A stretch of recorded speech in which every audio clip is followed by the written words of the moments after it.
Hi guys, this is your girl Cindy here, and I went over a couple things with you last week in regards of how the devil works. So I think I'm gonna go over a couple things with you again.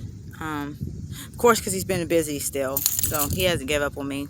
He knows that I'm almost at my destination with more blessings, so he's gonna continue to get in my skin, bring people in my path. He's gonna have people say negative stuff out the side of their neck. Maybe a bill collector will pop up and say off the wall stuff. Maybe someone will cut me off, road rage, or I'm not for sure what will happen, but the devil's got all kinds of tricks up his sleeves. um, Unfortunately, they don't work with me very well, but there's a couple things that happen. One thing in particular that happened this past last Sunday is I take my grandchildren to church with me, and they love going to church. Oh, Nanny's coming to get me to go to church. Oh boy, boy, boy, boy. Okay, gotcha, I'm coming, just be ready. So we get to church, everything's good at church. The kids went to their Bible study. Of course, we stay with the adults in the regular congregation. Well, afterwards, after the Sunday school lets out and the children's program lets out, the kids come outside and they play. They get to play. They have like air hockey and all that good stuff for the kids to play with. And I'm just sitting there watching, and me and another adult was me and another adult was sitting there, and my grandkids were playing. In particular, there was this one little boy. I was watching him at the corner of my eye, and I was like, this little boy, he's gonna cause some trouble here. I already feel it. So my grandkids are playing, and this little boy walks up. My grandkids are always cordial to everybody. Everybody's their friend. Nobody does wrong. They believe in sharing is caring. Cool. So they're playing this little air hockey. It's my granddaughter and my two grandsons. Well, this other little boy, he pops up, no problem. But he tends to target my 5-year-old grandson. That's probably the worst one who you want to target. But anyway, make the long story short, he targets my grandson and he pushes my grandson over. He said, this is my game and I want to play it my way. My grandson, he stood back. Because usually, my grandkids, when they're out in public, they are the most respectful. But out at home, he probably would have tried one of his sisters or brothers if they would have came up to him like that. So, however, as I'm watching the little boy, he was bullying my grandson, and he pushed my grandson over, like, kind of nudged him. And my grandson, he got back, let him play. And after the first game, it was over, the winner. And so, you think that the next time, another kid can come up and play. Well, so my grandson goes up and he starts to wanting to play the game now, and this little boy that bullied him the first time was watching my grandson out of the corner of his eyes. So my grandson goes up and play, and the little boy tends to go back up against my grandson. My grandson told him this. He said, "You're not going to do this to me again." And then I guess the little boy's either his grandmother or his mom said, "Oh, such and such, you need to be more kinder, and you need to share." And I let it out. I said it just like this. I said, "Yeah, that's right. We got to teach our kids well." Because I knew for a fact if she didn't check that little boy, or my grandson didn't check that little boy, I would have had to. Because that's just unruly of a parent to sit there and watch their child bully someone. But like, to make the long story short, my King Kentley, he said, "You're not going to do that again." And he went over and started playing. So as we left church, I said, "King," I said, "how do you feel about that?" He said, "Nanny," he said, "it didn't bother me." So if little kids have faith of letting something go, why don't adults have faith to let something go? But no, we tend to harbor on things, what people say, what people do. We shouldn't do that, because happiness is in ourself. Okay, so first of all, happiness is in ourselves. We cannot let others steal our joy, because if we do, that's our fault, and that's the devil getting in there. So with that being said, that's one thing that I witnessed it, and God was letting me see a 5-year-old handle things that an adult can't even handle. So sometimes we got to take and watch children's actions. And that was God saying, I got this, King. I got this. Makes you think. The second thing I was tried at was this past Thursday. I was going to my Bible study. And I'm in a good mood. And at this apartment duplex, it says visitors. Visitors parking. That means there's no assign to visitors parking. So I pull up here at this parking spot. And as I seen, there was across the street, there was a lady who goes to my church. So she seen me, and she whipped the car around as I'm walking, and she pulls beside me.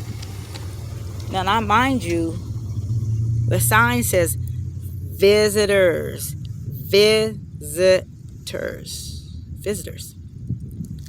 So as I'm walking in, she follows behind me, and she said, hey girl, hey, what's up? And she tended to say, you're in my parking spot. And I said, what parking spot? She said, right there. I said, no, it says visitors. She said, you know what? She said, I went down to the gas station to get gas. And she said, I came back, and she said, you parked in my parking spot. I said, are you serious? She said, yeah. I said, check this out. I said, you move your meat, you lose your seat. And she looked at me. Girl, that's wrong. I said, no. Shame the devil and tell the truth. She didn't like that. That's the second one. Trying of the devil. The third time is when I take pick my grandkids up. There is a lady in my daughter's complex, and she has I guess apparently she has a TikTok Christian talk show or something. I'm not for sure how it works, but apparently, she goes outside, and she wants to record things about God, and she said she heals God, and she believes in laying hands and healing God and stuff like that. And I don't have a problem with it, but different strokes for different folks. But apparently she was telling my daughter how she heals people, and that she asked my daughter one morning, she said, oh, where does your mom take your kids to church? And my daughter's like, oh, she takes to church in La Mesa. So it was left at that. But I'm not judging the person, but I'm getting ready to judge the sin. I for sure don't want you to lay your hands on me, for one. For two, you wear underwear for short shorts. Then, not only that, you are unmarried and you live with a man, and that's a no-no that you're supposed to do. And then there's drinking, there's smoking, you don't make your kids go to school, and you don't want to work because you said that since the stimulus is gone, you feel like you're waiting for another one. So I'm sorry, sweetie, but you will not lay your hands on any of mine. Yeah. So if you want me to follow your TikTok, I think you need to follow God's rules before you even get on TikTok, because that's not how it's supposed to be. So you see, the devil works in mysterious ways, how he wants to make me or anybody else go down the wrong rabbit hole. And you got to be stronger than that, because happiness is in yourself. You are responsible for your own actions, because at the end of the day, there is consequences for your actions. Do you understand? There's consequences for your actions. And every day is a battle. For any Christians, it's a battle. But you got to welcome those battles, because you know for a fact there's something at the end of the rainbow.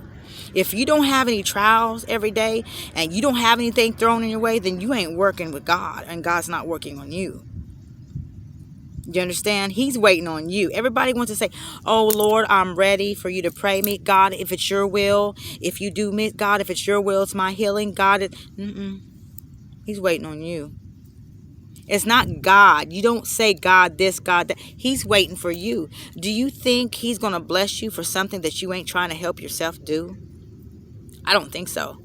So women in particular, I'm talking to you in particular. It's shame. It's a shame how you guys have to depend on men to make you happy.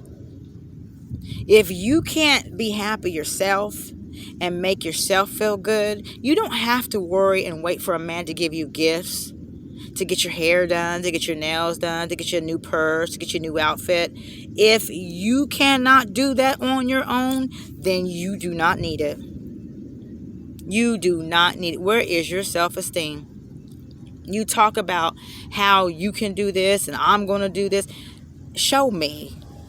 Show me what you can do. And I know God wants you to show him what you can do too before he does better. You know, I have faith in my girls, my sisters, and my brothers. Because brothers, you're doing the same thing. You go out every week to clean your car, to shine your car that you don't own.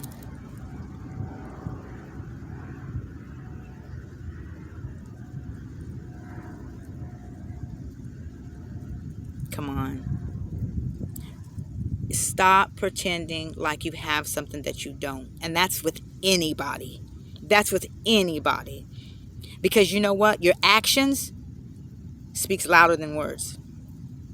And you can tell by somebody that follows God by the fruits of your labor. So it amazes me how everybody wants to try and fake the funk. You're only faking your own funky self because you need to do better for yourself. And I'm not here to put nobody down because I was once there, but I'm not there no more. And that's why I'm trying to tell you guys, where I was last year is not where I'm at today. And that's how I know that anybody can come up from nothing. So with that being said, I hope that I was able to get through to you guys about how you can better yourself and you can uplift one another. Because we have so much going on in the world now. We don't need to talk about people, downgrade people. It's ridiculous. So with that being said, I'm having a good time. I'm having a good time. You hear me? I'm having a real good time. And as you can see, you know, it's beautiful out here in California. And as you can see.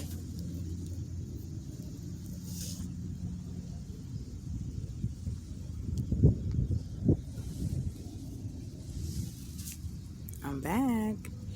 Anyway, have a wonderful day. Love each other. Until we talk again, you can hit me up at CINDY_S89@yahoo.com. I also have a nonprofit organization called Parents Against Crimes.